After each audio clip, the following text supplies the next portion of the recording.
현금 서비스와 마이너스 대출은 기초연금에 반영되나요? 은행에서 받은 대출금은 기초연금 산정 시 부채로 공제받을 수 있습니다. 하지만 현금 서비스와 카드론 그리고 마이너스 대출은 부채로 공제받을 수 없는데요. 그 이유는 어려운 생활 속에서도 채무를 지지 않으려고 노력하고 있는 다수의 수급자와 일부 무분별하게 카드론 대출 등을 사용한 수급자를 동일하게 처리할 수 없으며 지출이 필요한 경우 재산을 처분하는 것이 우선이지 카드론 대출 등으로 부채를 늘리는 것이 우선이 아니기 때문입니다. 또한 기초연금을 받고 계셔도 상하반기 1년에 2번 실시되는 정기조사로 인해 소득 인정액이 증가한다면 언제든 기초연금이 감액되거나 중단될 수 있으므로 평소에 관심을 가지고 소득과 재산을 잘 관리하시기 바랍니다. 안녕하세요, 선생님. 경기도에 살고 있는 단독가구입니다. 올겨울 기초연금을 신청할 예정인데 살고 있는 아파트 이외에 특별한 재산은 없고 유족연금 이외에 별다른 소득도 없지만 최근 아파트 가격이 많이 올라서 걱정이 많습니다. 단독가구 연금 기준액 213만 원이 아슬아슬하거든요. 그런데 궁금한 것이 있어요.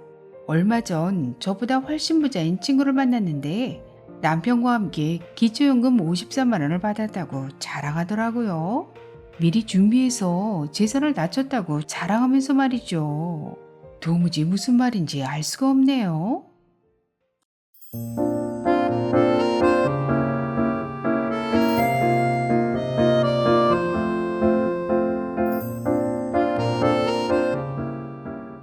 안녕하셨습니까? 행복한 인생 이막 알베르토입니다. 오늘 의뢰인의 경우처럼 기초연금 신청을 앞두고 선정 기준액에 간당간당한 어르신들이 많으실 텐데요. 오늘은 기초연금 신청 전에 재산을 줄일 수 있는 좋은 방법을 아주 쉽게 설명해 드리겠습니다. 2024년 현재 기초연금은 신청인과 그 배우자의 소득과 재산, 그리고 부채까지도 모두 반영한 소득 인정액이 단독가구 213만원, 부부가구 340만 8천원 이하면 단독가구 33만 4,810원, 부부가구는 53만 5,680원까지 받으실 수 있습니다. 그런데 오늘 의뢰인의 경우처럼 기초연금 신청 전 예상 소득 인정액이 기초연금 선정 기준액에 매우 근접해서 불안해하시는 분들이 많으신데요. 이런 분들이 꼭 알고 계셔야 할 내용은 바로 부채입니다. 왜냐하면 기초연금의 선정 기준이 되는 소득 인정액을 계산하는 공식을 보면 소득과 재산을 더한 금액에서 부채를 빼주기 때문입니다. 그런데 이 부채라는 것을 어떻게 이용하느냐에 따라 소득 인정액에 큰 차이가 날 수 있기 때문에 기초연금의 결정적인 변수로 작용할 수 있습니다. 그럼 지금부터 기초연금 수급을 위해 꼭 알고 계셔야 할 부채의 관리 방법 5가지를 설명해 드리겠습니다. 부채의 종류 첫 번째는 금융기관의 대출금입니다. 금융기관의 대출금이란 말 그대로 제1금융권, 제2금융권, 그리고 대부업체 등을 포함하며 보험회사의 약관대출도 모두 포함됩니다. 그런데 이 대출금은 대출 용도와 무관하게 100% 부채로 인정받아서 공제받을 수 있습니다.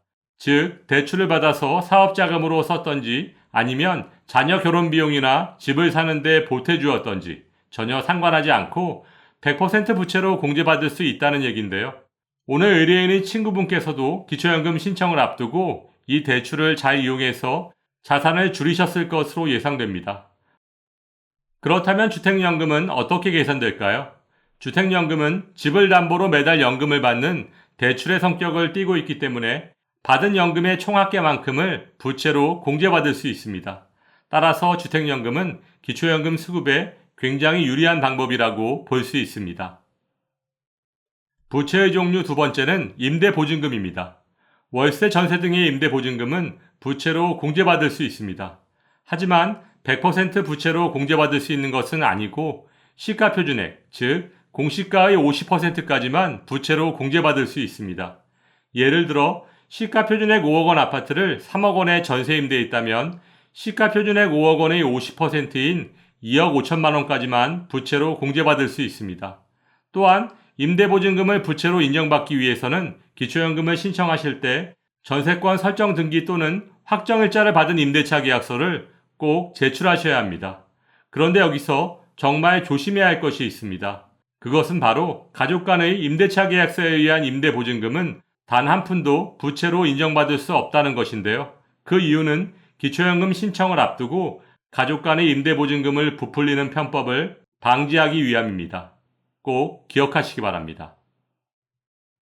부채의 종류 세 번째는 금융기관 외의 대출금입니다. 국가보훈처, 주택공사 등의 공공기관 대출금과 군인공제회, 교직원 공제회 등의 공제회 대출금, 그리고 캠코가 인수한 부실채권 등은 부채로 인정받을 수 있습니다. 부채의 종류 네 번째는 신용카드 미결제금입니다. 신용카드 미결제금의 부채 인정은 코로나19와 같이 갑작스러운 위기 상황 등으로 경제적 빈곤에 빠진 분들을 위한 조치이긴 하지만 모두 부채로 인정받을 수 있는 것은 아니고 3개월 이상 연체한 50만 원 이상 미결제금에 대해서만 부채로 공제받을 수 있습니다. 그런데 여기서 한 가지 조심하셔야 할 것은 카드론, 현금 서비스 등의 단기 신용대출의 연체는 부채로 인정받을 수 없다는 것입니다. 그 이유는 기초연금 신청을 앞두고 카드론, 현금 서비스 등을 이용한 자산축소 등의 편법을 방지하기 위함이니 꼭 기억하시기 바랍니다. 부채의 종류 다섯 번째는 가족 간의 부채입니다. 가족 간의 부채, 그 중에서도 가족 간의 차용증에 의한 부채는 원칙적으로 부채로 인정되지 않습니다. 단, 법원 판결로 확인된 개인 간의 부채는 예외적으로 공제받을 수 있습니다. 참고하시기 바랍니다. 이렇게 다양한 부채들을 공제받을 수 있다니요. 참, 그리고 심심하기도 하고 생활에도 좀 보탬이 될까 해서요. 그래서 아르바이트를 하려고 하는데 기초연금에 포함되지 않은 소득에는 어떤 것들이 있을까요? 기초연금의 소득 인정액 계산에 포함되지 않는 소득을 8가지로 나눠서 설명드리면 기초연금에 포함되지 않는 소득 첫 번째는 실업급여입니다. 요즘 같은 고금리 고물가 시대에 직장의 폐업이나 권고사직 등으로 일자리를 잃으시는 분들이 급속히 늘고 있습니다. 하지만 실업급여는 기초연금 계산 시 소득에 포함되지 않으니 안심하고 받으셔도 되고 실업급여는 피부양자 자격과 지역 건보료에도 포함되지 않습니다. 기초연금에 포함되지 않는 소득 두 번째는 주택연금과 농지연금입니다. 주택연금과 농지연금은 집과 농지를 담보로 받는 대출의 성격을 띠고 있으므로 소득에 포함되지 않고 오히려 매달 받은 연금의 합계만큼을 부채로 인정해서 100% 공제받으실 수 있습니다. 따라서 주택연금과 농지연금은 기초연금에 매우 유리하고 건강보험 피부양자 산정 시나 지역 건강보험료 계산 시에도 소득에 포함되지 않습니다. 기초연금에 포함되지 않는 소득 세 번째는 일용근로자 소득입니다. 1. 근로계약에 따라 일정한 고용주에게 3개월 이상 계속해서 고용되지 아니한 자. 2. 동일한 고용주에게 계속해서 1년 미만으로 고용된 건설공사 종사자. 3. 일당으로 급여를 지급받는 하역작업 종사자의 소득은 기초연금의 소득평가액에 반영되지 않습니다. 기초연금에 포함되지 않는 소득 네 번째는 공공일자리 소득 및 자활근로소득입니다. 노인 일자리, 장애인 일자리 사업, 공공근로 등에 참여한 대가로 제공되는 공공일자리 소득, 자활근로, 자활공공근로 등 자활급여의 일환으로 사업에 참여하여 근로를 제공하고 받는 급여 및 수당, 즉 자활근로소득은 기초연금의 소득평가액에 반영되지 않습니다. 기초연금에 포함되지 않는 소득 다섯 번째는 근로소득 산정에서 제외되는 산재급여입니다. 일용근로, 공공일자리, 자활근로 등 기초연금 산정 시 근로소득에서 제외되는 곳에서 일하시다가 받는 산재급여는 소득에서 제외됩니다. 하지만 일반적인 산재급여는 기본공제 없이 100% 기초연금의 소득평가액에 반영됩니다. 기초연금에 포함되지 않는 소득 여섯 번째는 자녀에게 받는 생활비입니다. 자녀에게 정기적으로 받는 생활비, 즉 용돈은 기초연금 계산 시 소득에 포함되지 않습니다. 하지만 안 쓰고 모아서 목돈이 되면 금융재산에 포함될 수도 있으니 조심하시기 바랍니다. 기초연금에 포함되지 않는 소득 일곱 번째는 장애인연금입니다. 장애인연금법에 의한 장애인연금과 장애인복지법에 의한 장애수당은 소득에 포함되지 않지만 국민연금법에 의한 장애연금은 소득에 포함된다는 점 꼭 기억하시기 바랍니다. 기초연금에 포함되지 않는 소득 8번째는 유공자 생활지원금입니다. 1. 독립유공자에 관한 생활조정수당. 2. 국가유공자에 관한 생활조정수당. 3. 참전유공자에 관한 참전명예수당은 소득에 포함되지 않습니다. 기초연금 40만원 시대.